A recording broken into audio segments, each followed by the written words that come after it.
और जीवन में फिर इंसान ये यात्रा कर रहा है, खुद से ही दूरी बनाकर यात्रा कर रहा है। क्योंकि जब तक अपनी पहचान ना हो जाए, इस अविनाशी शाश्वत सत्ता की पहचान ना हो जाए, मुझे ये बात समझ ना आ जाए कि इसी ज्योत का मैं अंश हूं, तब तक जीवन एक संघर्ष बना रहता है। सांसारिक सुख, सांसारिक पदार्थ जितने मर्जी मैं एकत्रित कर लूं, पर दुख से निजात में नहीं पा सकता, क्योंकि ये बोध नहीं हुआ कि मैं हूं कौन। और जब तक ये बोध नहीं होता, तब तक जीवन जीने की कला नहीं आती।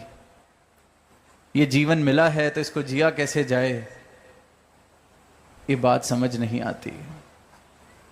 इसलिए फिर कहा है कि हर को नाम सदा सुखदाई। ये हरि का नाम है जो सदा सुख देने वाला है, सदा सुखदाई है। क्यों? क्योंकि जिसने इस हरि के नाम को पाया, प्राप्त किया, उसे अपनी पहचान मिल गई।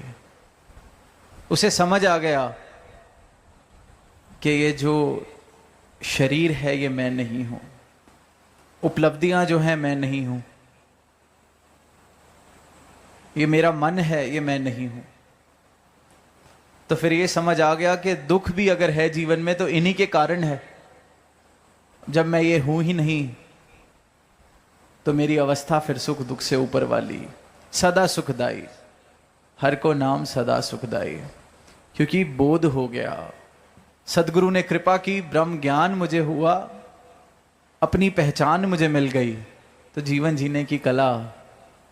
ऐसे ही मैं कांटों पर चल रहा था, सदगुरु ने राहों में फूल बिछा दिए। ये फर्क जीवन में आ जाता है जब कोई पूछता है परमात्मा की क्या आवश्यकता है। इस सत्य को जानने की क्या आवश्यकता है।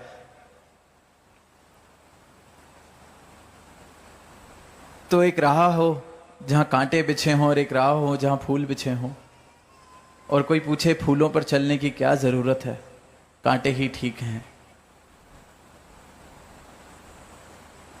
ये बिल्कुल वही तर्क है।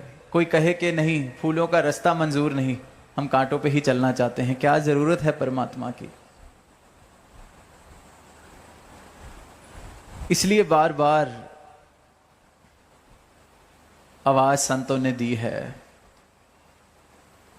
कि ये परमात्मा को पाने के लिए अवसर मिला है, पाने के लिए, परमात्मा के नाम का रटन करने के लिए नहीं, परमात्मा के नाम पर भ्रम अंधविश्वास